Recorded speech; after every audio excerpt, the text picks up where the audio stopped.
at the Cards Against Humanity Theater sitting down with Susan Glynn. With over 10 years of experience, we talk about her rise from student to coach. With her truth and comedy approach, she's one of my favorite improvisers to watch on stage.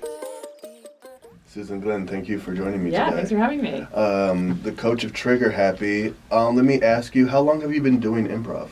I've been doing improv here in Chicago for 9 years, and then I got a bachelor's degree, Bachelor of Fine Arts in performance, and so I was doing performance and some improv for 4 years before that as well, so close to 13 years now. Oh, okay. And how did you kind of discover improv?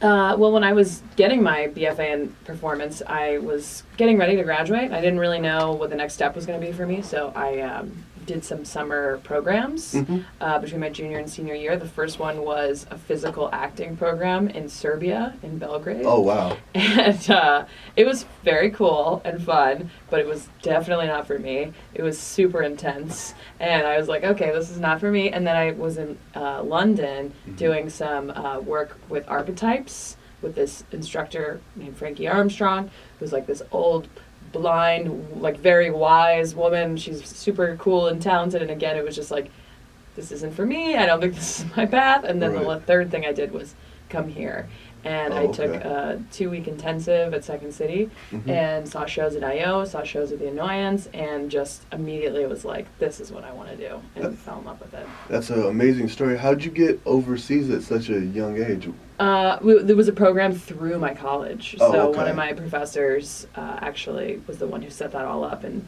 it was very cool. It was very fun. We lived in a castle in England for a while, which was really crazy. But again, it was just like super intense, like dramatic theater. And I was like, this is not my pathway. If your improv style had parents, who would be the parents of your improv style? God. Probably, oh man, some bad people. People with bad habits? Or, we're pretty raunchy, so I'm trying to think of who's like we, as in I, but, me and my performance partners. Pretty raunchy. Who's like somebody who's pretty,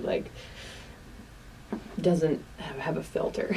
I'm trying to think of in the improv world. Yeah, or it's pretty PC when it comes to improv and filters. That's true. I don't know. That's a great comedy. question. I guess Bill Burr's pretty. Yeah, he's pretty out there.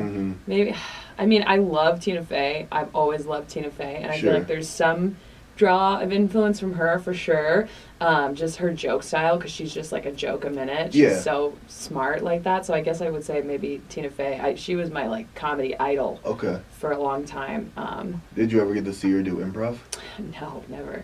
Which I've watched some of the old tapes and stuff, and I've done some of her archive scenes before. But I've never actually seen her perform, which would be amazing. And then I love people like Dana Carvey or who am I thinking of? Martin Short. People like that, goofy character players. Right, real character driven. Yes, exactly. Yeah. Sure. How did you get involved with She Beast? So that was actually a team put together for a, do you know the Bentwood Comedy Festival? Yeah, at I.O. Yeah, before that was Jangle Heart, which was a smaller, more independent festival, but it ended up at I.O. It was kind of the pre-Jangle Heart, or the pre-Bentwood Festival. So that team got put together for that festival, and then we all just loved playing together. We're like, let's keep this going. So, and then, 4 years later, we're still doing it. Oh, that's awesome. Yeah. Why, in your words, well, whose else would they be? But why should people go see She Beast? Because, we did just end our run at The Annoyance, which is so sad. But I would say if you want to see women who are unafraid to be as out there and open and say anything and basically play the way that men are supposed to play. For sure. That women don't traditionally play that is what She Beast is. We always felt like we were playing like the boys, which now I think is a little more prevalent. You see a lot more teens, younger women, who are playing that way and that style. But when we first started, me and my fellow teammates, you really didn't see that. You saw a lot more demure, you always playing the wife, always playing, you know, the prostitute or whatever, but that was really more being pigeonholed by like male players Sure. or stronger players, because I wouldn't want to say that She Beast is the original at that. I mean, obviously Susan Messing is amazing and she plays strong and hard and loud like that too. Of course. But that's pretty much it. It's 8 women who are not afraid to play hard and out there and strong and say whatever they're thinking. That's awesome. Yeah. Who's a female improviser that you look up to? So many. Trying to think, like when I very first started in Chicago, I just loved Jet Eveleth. I thought she was amazing. We would go see The Reckoning all the time. She's so funny, and she's another like character player. I always looked up to her. 80, when she was here, she's so funny, so smart. Yeah, I mean, there's a lot of really talented women. I love Rachel Mason, Susan Messing. They're teachers of mine, and they were so, I mean, just influential in so many ways. Sure. So yeah, I'd say them, and then there's, I mean, an endless list behind that as well. Have you ever gotten to be on stage and play with any of those women? Yeah, there was I don't think they don't do the pool anymore at I.O., do they? I think they do. Oh, they do? I believe they do. Okay, so this is back at the old space on Clark Street, and it was the first time they brought the pool back, and it was like, and Jet Eveleth was playing, and I thought she was just the most amazing improviser I'd ever seen. And you put all your student IDs in the bowl. Right. My name was the first one out. And Oh, I was wow. like, holy shit. I was like maybe in level 2, and I went up on stage, and I was just standing there like I could not make words come out of my mouth.